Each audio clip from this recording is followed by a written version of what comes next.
Now it's time for our weekly mental health check-in.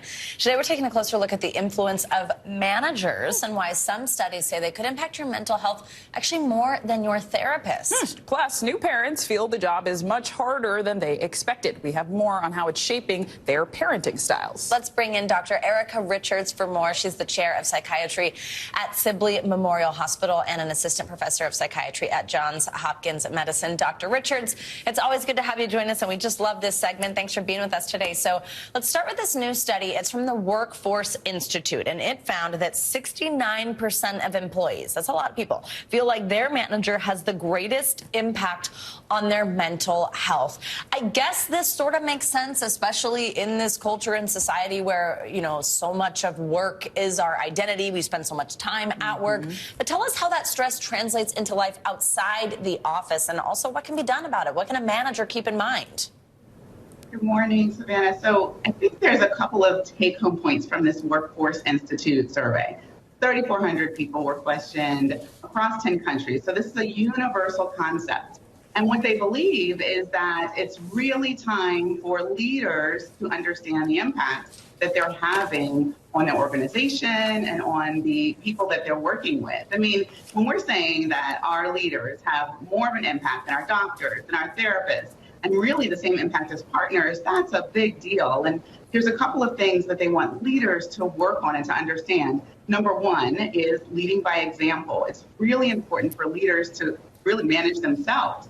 Don't take on extra work necessarily, spread it out amongst your team. Think about answering emails after hours on vacation and what kind of example you're setting for others, because they really will watch what you do. Emphasizing empathy is also important. Ask people how their day was and listen. Don't ask and then kind of walk down the hall. Really engage in what your employees are going through. And the last thing that they highlighted really is give people a reason to care. Remind them about the goals of the organization. Remind them about why you're working together. A little goes a long way, especially when we spend so much time at work. And Dr. Richards, I want to ask you about another form of managing. You could maybe call it parenting, right? I know parenting is hard, but according to the Pew Research Center, actually 2/3 of parents are now saying the job is much harder than they thought it would be. So where exactly is this stress coming from? How are today's parents approaching the role compared to previous generations of parents?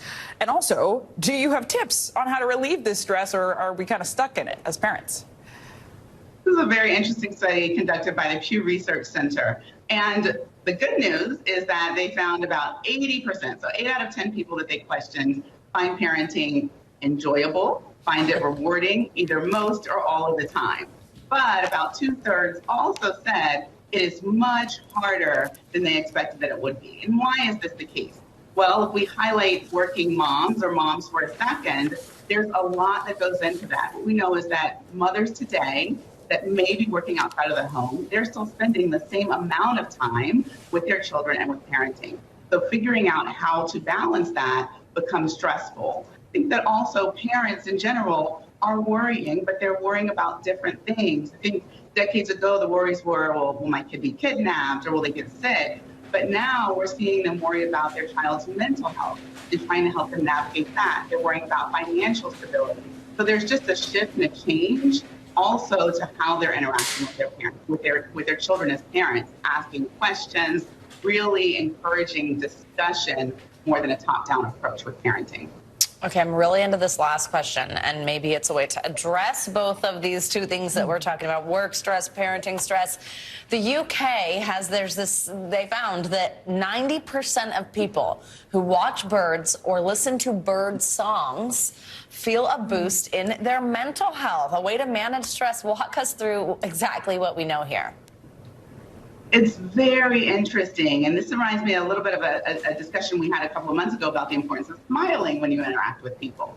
Well, it's a very similar concept. The Royal Service for the Protection of Birds, established, in the UK, what they're seeing is that this is the importance of getting outside. Bird song, listening to the music, so to speak, of birds is really important for many people. Well, you do that outside. If you can't do that outside, certainly there are recordings that you can listen to, but incorporating a walk in a quiet area where you can really identify and hear the birds is important, and something we can each do very frequently to help boost our own mental health. Dr. Erica Richards, thank you so much. Like I said, we love this segment, and that's a good one. Now go listen to some birds chirp. We're gonna go outside Hopefully after this. it's warm enough where you live for that. Thank you so much. Thank you. And coming up on Morning News.